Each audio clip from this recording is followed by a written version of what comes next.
In the comments of my top 10 cursed objects video, a few keen viewers pointed out the lack of dolls on the list. Well, I was saving them for this special video, the top 10 cursed dolls.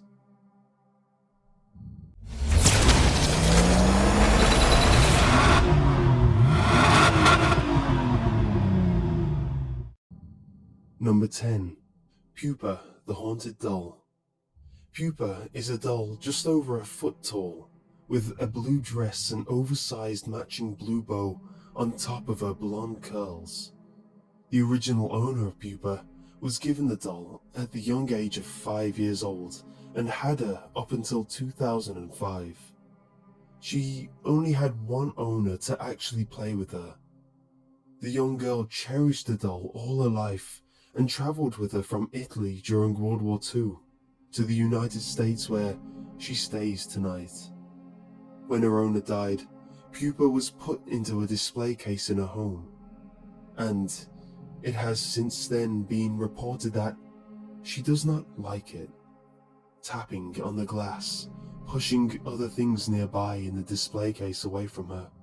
When the family comes to check on her, they find that her hand is firmly pressed against the glass, her legs crossed, when she is not left in that position. Even on some accounts, there has been child handprints smudged and the words "Pupa No" on the display glass.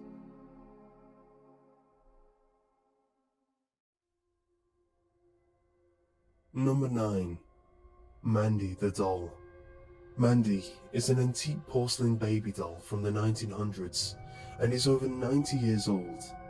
She has a cracked face and a little baby sheep toy and currently resides in a British Columbian museum. Before she was donated, her owners would hear a baby crying in the middle of the night, but upon investigating, they found no baby, only an open window and Mandy. When she was placed in the museum, at first she had no official spot and would float from spot to spot. Things would go missing, pens, papers, lunches. Some would appear, but some would never come back. And when she did find spots, it was found she couldn't sit with others and she would have to have her own display case. She would often harm other dolls, but when she would be placed alone, she would throw temper tantrums and papers would be thrown everywhere. Electrical equipment would malfunction. Other times, guests and staff had found her eyes watching them, and have even reported seeing her blink as they walked by her.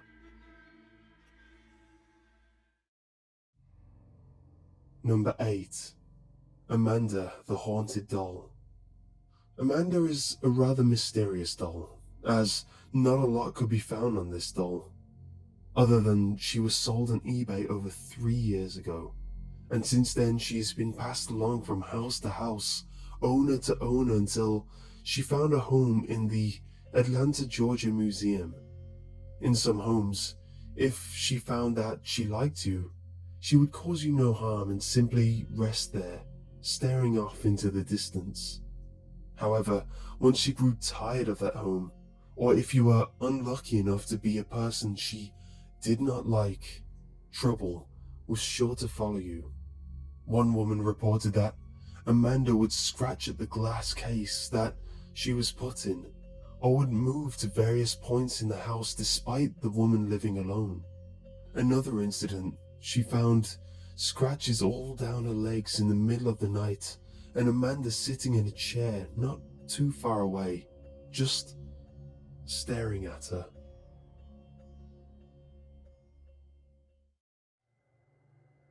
Number 7.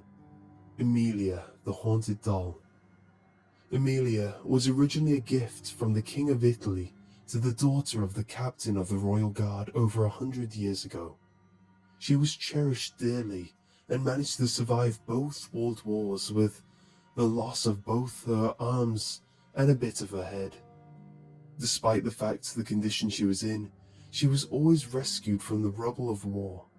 The last time she was rescued, the woman who uncovered her was fatally wounded and is said to have taken up residence in the doll.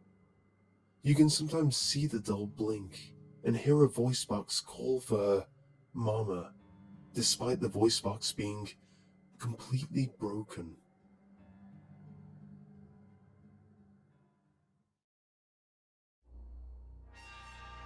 Number 6. Haunted Barbie.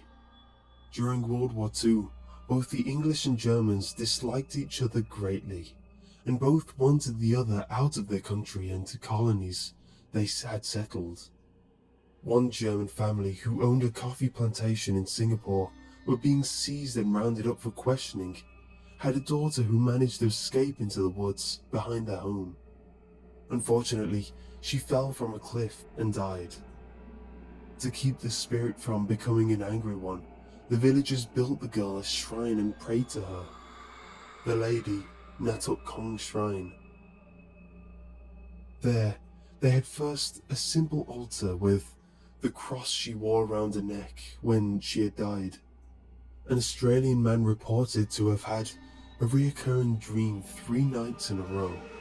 A small girl would lead him into a store and show him a doll and asked him to buy it for her and place it at the Lady Natuk Kong Shrine, her shrine.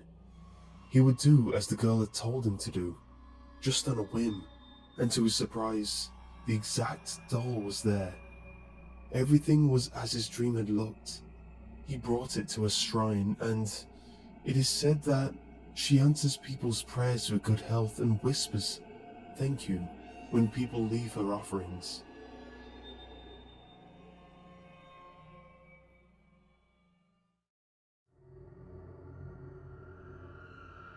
Number 5. Baby. Baby is a red-headed porcelain doll that has become a collector's item for the haunted doll collector Janice Poole. She wanted to prove to the world of the paranormal existence of haunted dolls, and once she brought home Baby, she knew that it would become the star attraction. It wasn't until Baby arrived that her home became more active. Loud giggling, slamming of doors, keys being placed in different areas. The typical misconduct you hear from haunted dolls. So what made this any different? After having the house blessed, things only seemed to get worse. One night Janice heard a loud thumping in the attic and went to investigate, but upon arriving, she found it hard to breathe, like she was being suffocated. As the world turned dark, she saw an image of a rather large man whispering something very sinister. She couldn't make out what he was saying, but after, she could hear a little girl screaming behind a door. Moments later, the man leaves, and all that is left is the body of the little girl, dead. And in her hands is a little red-headed porcelain doll. Perhaps Baby is the spirit of the little girl inside her, wanting to find a murderer. Janice is stopping at nothing to find out more about Baby's origins.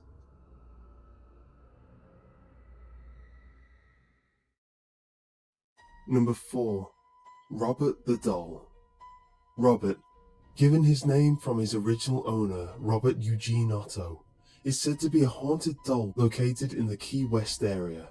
He looks like an early 20th century Navy soldier holding a stuffed lion.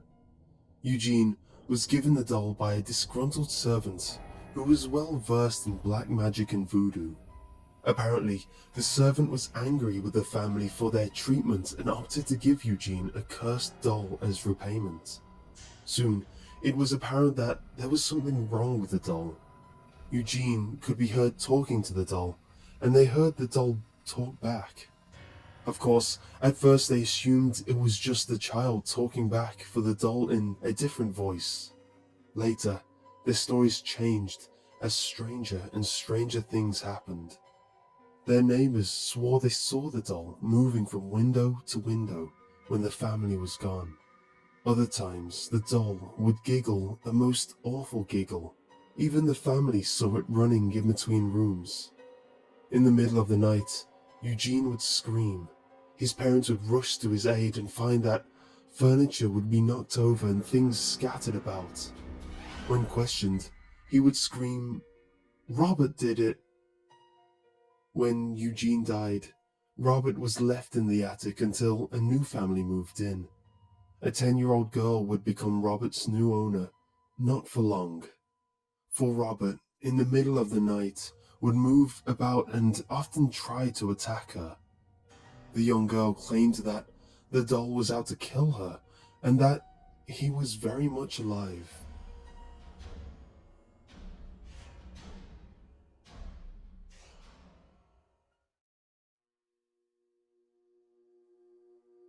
Number 3.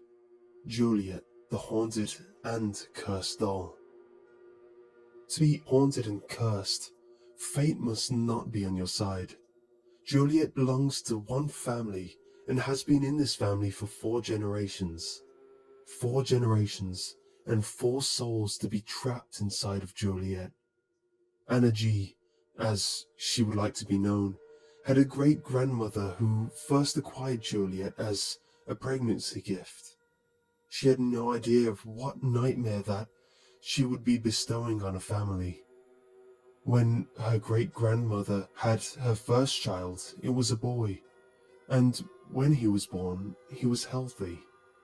Little did Anna's great-grandmother know, 3 days later an illness would take him from her, and she would be left with Juliet. In the middle of the night, she could hear a baby crying, heart-wrenching for a mother to hear after losing a child. But when she realized that there were not hallucinations, and that they were in fact coming from the doll, Anna's great-grandmother was horrified. She couldn't get rid of the doll as it was her son in there. She could recognize the cries as her son's. Years later, she would have a daughter, and she would pass on the doll, and little did she know, the curse as well. 4 generations cursed to have a boy, only to die 3 days later with a mysterious illness, and then be trapped inside of Juliet. All different babies crying within Juliet late in the night to remind them of the boys they lost.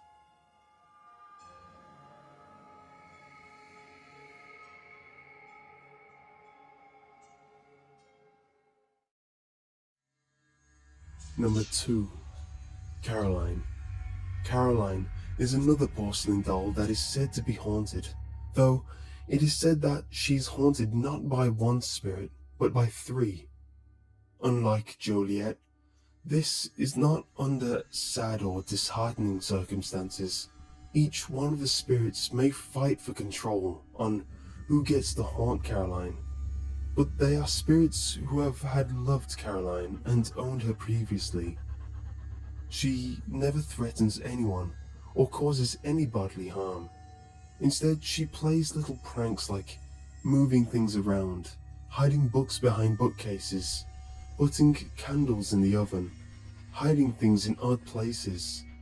And when she did speak, once, she simply said, "Make it you," which the owner at the time took it as her wishing him good luck.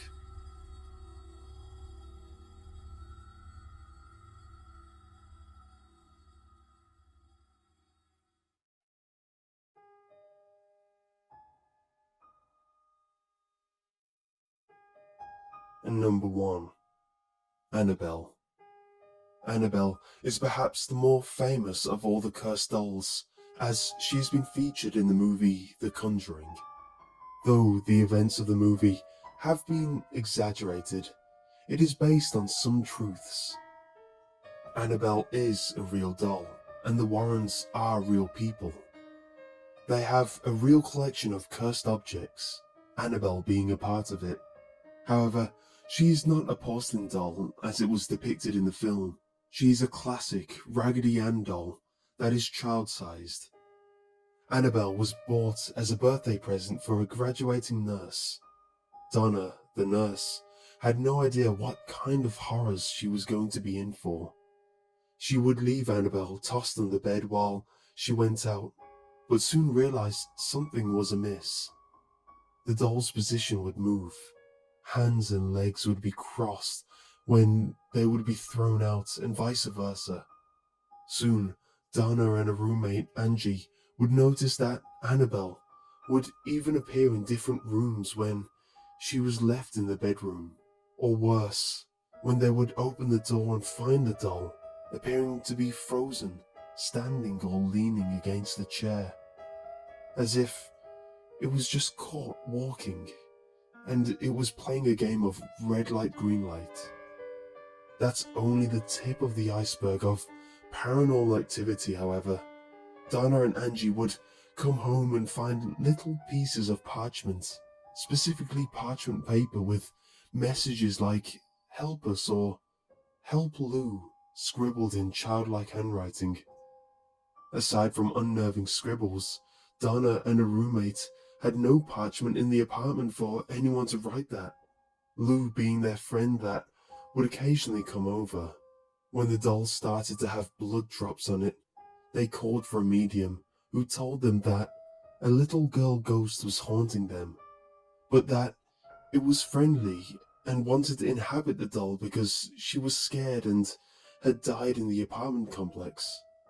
They agreed, being nurses who cared a little too much and thought nothing horrible would come of this. Lou was not convinced. When the ghost took over the doll, he felt an even darker presence in the nurse's home. Lou advised Donna to get rid of the doll, but she of course refused. Later that night, Lou found himself waking up in the middle of the night, unable to move. Looking down to his feet, he saw the doll climbing over him and began strangling him. He was unable to move or defend himself. His world went black and passed out. The next evening, he went to Donna's apartment to plan for their road trip, keeping the previous events to himself for now. That was when the noises started shuffling from Donna's room. Lou went to investigate, and upon entering the room found no one but Annabelle. Turning to leave, he was cut 7 times across the chest, claw-like marks diagonally and horizontally across his chest. That was when Donna was convinced that something more sinister was happening, and for that, the Warrens were called. It took no time for the Warrens to discover that it was no ghost that the trio of young adults were dealing with, but in fact a demon, an evil spirit. It was using the doll to trick them into thinking it was possessed by a ghost of a small girl to gain their trust and soon attempt to possess them. Quickly, they exorcised the demon from the home but took the doll with them. But it seems the demon would not let go of the doll, and while on their way back home, the Warrens would lose their brakes and power steering multiple times during sharp turns or near other, much bigger cars. Until, of course, Ed Warren dosed Annabelle with holy water, and there she remained still until they returned home. In their home, a special glass case was made for Annabelle that reads, "Warning, positively do not open," as she still sometimes moves and is still very dangerous.